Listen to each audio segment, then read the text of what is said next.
Members of the crew do not talk back to the captain. They simply carry out orders. The captain is the master of his ship, and his decrees are carried out. Likewise, your conscious mind is the captain and the master of your ship, which represents your body, environment, and all your affairs. Your subconscious mind takes the orders you give it based upon what your conscious mind believes and accepts as true. When you repeatedly say to people, "I can't afford it," then your subconscious mind takes you at your word and sees to it that you will not be in a position to purchase what you want. As long as you persist in saying, "I can't afford that car, that trip to Europe, that home, that fur coat or ermine wrap," you can rest assured that your subconscious mind will follow your orders, and you will go through life experiencing the lack of all these things. Last Christmas Eve, a beautiful young university student looked at an attractive and rather expensive traveling bag in a store window. She was going home to Buffalo, New York for the holidays. She was about to say, "I can't afford that bag," when she recalled something she had heard at one of my lectures, which was, never finish a negative statement. Reverse it immediately and wonders will happen in your life. She said, "That bag is mine. It is for sale. I accept it mentally, and my subconscious sees to it that I receive it." At 8 o'clock Christmas Eve, her fiancé presented her with a bag exactly the same as the one she had looked at and mentally identified herself with at 10 o'clock the same morning. She had filled her mind with the thought of expectancy and released the whole thing to her deeper mind, which has the know-how of accomplishment. This young girl, a student of the University of Southern California, said to me, "I didn't have the money to buy that bag, but now I know where to find money and all the things I need, and that is in the treasure house of eternity within me." Another simple illustration is this. When you say, "I do not like mushrooms," and the occasion subsequently comes that you are served mushrooms in sauces or salads, you will get indigestion because your subconscious mind says to you, "The boss, your conscious mind, does not like mushrooms." This is an amusing example of the outstanding differences and modes of operation of your conscious and subconscious minds. A woman may say, "I wake up at 3 o'clock if I drink coffee at night." Whenever she drinks coffee, her subconscious mind nudges her as if to say, "The boss wants you to stay awake tonight." Your subconscious mind works 24 hours a day and makes provisions for your benefit, pouring all the fruit of your habitual thinking into your lap. How her subconscious mind responded. A woman wrote me a few months ago as follows. "I am 75 years old, a widow with a grown family. I was living alone and on a pension. I heard your lectures on the powers of the subconscious mind, wherein you said that ideas could be conveyed to the subconscious mind by repetition, faith, and expectancy. I began to repeat frequently with feeling, 'I am wanted. I am happily married to a kind, loving, and spiritual-minded man. I am secure.' I kept on doing this many times a day for about 2 weeks, and one day at the corner drugstore I was introduced to a retired pharmacist. I found him to be kind, understanding, and very religious. He was a perfect answer to my prayer. Within a week he proposed to me, and now we are on our honeymoon in Europe.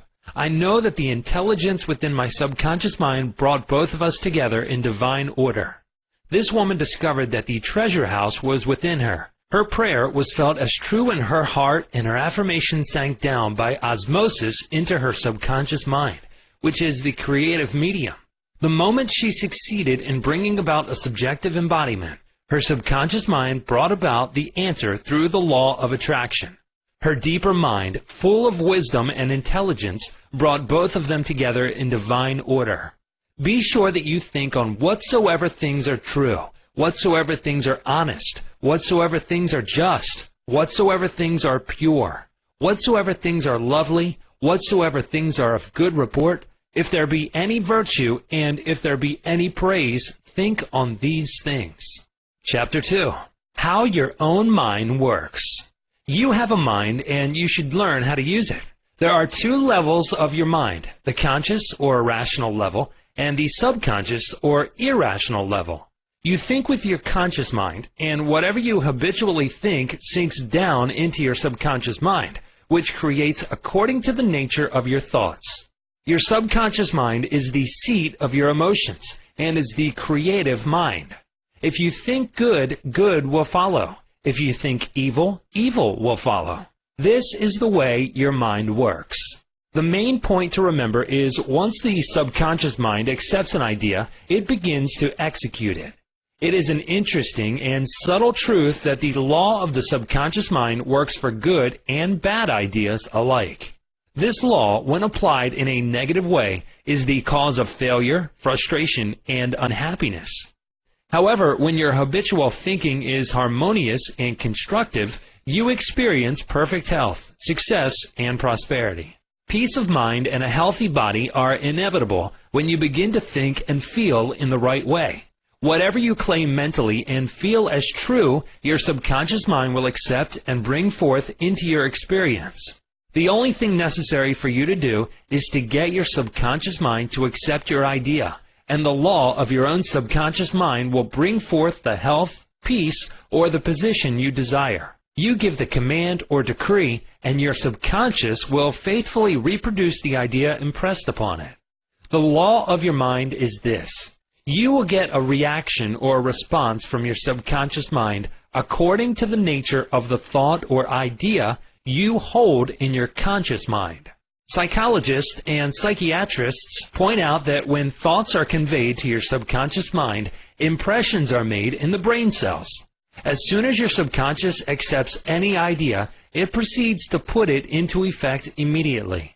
It works by association of ideas and uses every bit of knowledge that you have gathered in your lifetime to bring about its purpose. It draws on the infinite power, energy, and wisdom within you. It lines up all the laws of nature to get its way. Sometimes it seems to bring about an immediate solution to your difficulties, but at other times it takes days, weeks, or longer. Its ways are past finding out.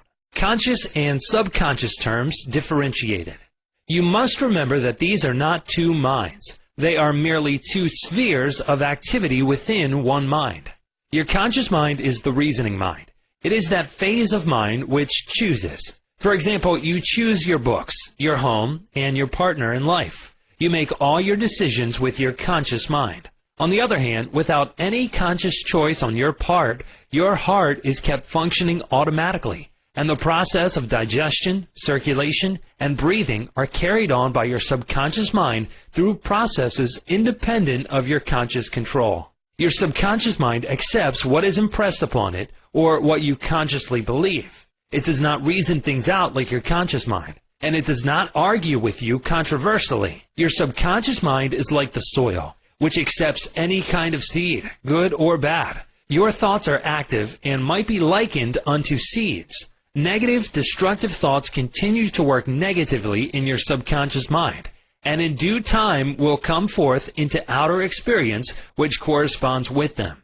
Remember, your subconscious mind does not engage in proving whether your thoughts are good or bad, true or false, but it responds according to the nature of your thoughts or suggestions. For example, if you consciously assume something is true, even though it may be false, your subconscious mind will accept it as true and proceed to bring about results, which must necessarily follow, because you consciously assumed it to be true. Experiments by psychologists. Innumerable experiments by psychologists and others on persons in the hypnotic state have shown that the subconscious mind is incapable of making selections and comparisons which are necessary for a reasoning process. They have shown repeatedly that your subconscious mind will accept any suggestions, however false. Having once accepted any suggestion, it responds according to the nature of the suggestion given. To illustrate the amenability of your subconscious mind to suggestion, if a practiced hypnotist suggests to one of his subjects that he is Napoleon Bonaparte, or even a cat or a dog, he will act out the part with imitable accuracy. His personality becomes changed for the time being. He believes himself to be whatever the operator tells him he is. A skilled hypnotist may suggest to one of his students in the hypnotic state that his back itches, to another that his nose is bleeding, to another that he is a marble statue, to another that he is freezing and the temperature is below zero. Each one will follow out the line of his particular suggestion, totally obvious to all his surroundings, which do not pertain to his idea. These simple illustrations portray clearly the difference between your conscious reasoning mind and your subconscious mind, which is impersonal, non-selective, and accepts as true whatever your conscious mind believes to be true. Hence the importance of selecting thoughts, ideas, and premises which bless, heal, inspire, and fill your soul with joy. The terms objective and subjective mind clarified. Your conscious mind is sometimes referred to as your objective mind because it deals with outward objects. The objective mind takes cognizance of the objective world. Its media of observation are your 5 physical senses.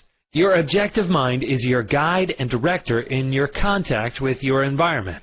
You gain knowledge through your 5 senses. Your objective mind learns through observation, experience, and education. As previously pointed out, the greatest function of the objective mind is that of reasoning. Suppose you are one of the thousands of tourists who come to Los Angeles annually. You would come to the conclusion that it is a beautiful city based upon your observation of the parks, pretty gardens, majestic buildings, and lovely homes. This is the working of your objective mind. Your subconscious mind is oftentimes referred to as your subjective mind. Your subjective mind takes cognizance of its environment by means independent of the 5 senses. Your subjective mind perceives by intuition. It is the seat of your emotions.